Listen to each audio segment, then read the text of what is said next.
Donc, que faire des tonnes de plastique présents partout dans notre quotidien? Eh bien, un homme a travaillé sur la question et il a trouvé, Elisabeth, une solution.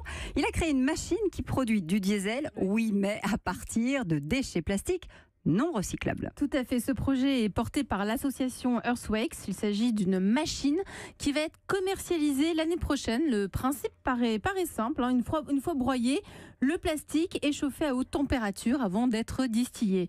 Et le carburant produit pourra être utilisé par des moteurs de bateaux, par des camions ou encore pour des groupes électrogènes. Et nous sommes justement avec Christopher Coste. Bonjour.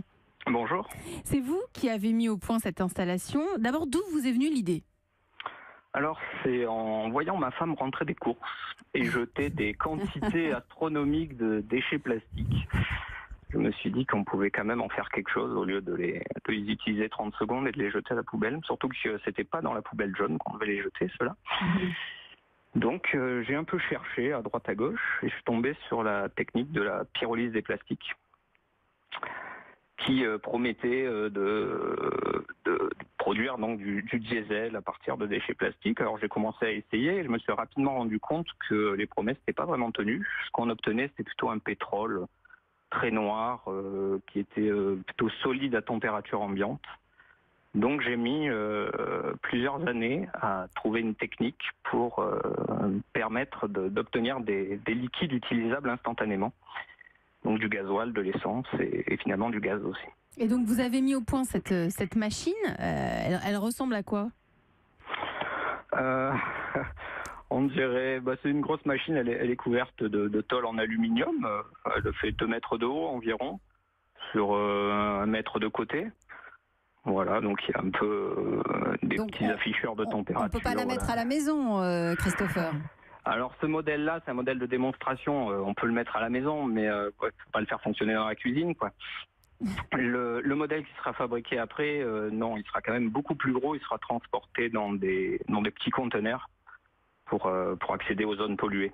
Et elle peut produire beaucoup de diesel, et dans un minimum de temps, ou ça prend du temps?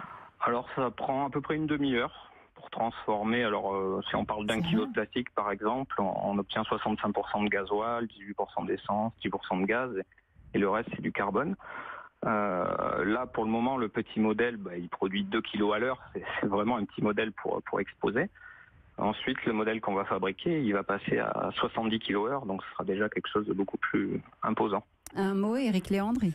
Oui, alors d'abord bravo d'avoir réussi quelque chose comme ça. Après, évidemment, transformer du plastique en source de création de CO2 aussi, ça sert, c'est sûr. Mais derrière ça, quelle est votre idée globale pour l'environnement? Parce que la première partie, je la vois super bien et je trouve que déjà vous avez réussi quelque chose de génial de transformer le plastique en quelque chose qui peut resservir.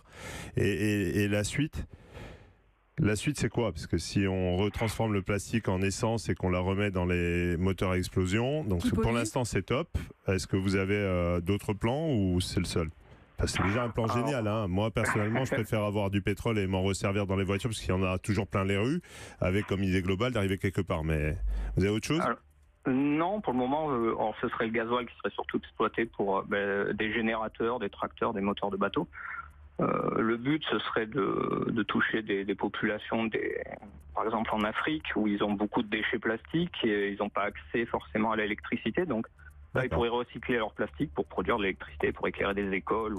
Déjà, ça me plaît beaucoup plus. En tout cas, c'est un super projet. Vous nous tenez au courant, vous nous dites quand véritablement la machine arrive. On en reparlera, c'est promis, ici, dans La France qui bouge. Merci.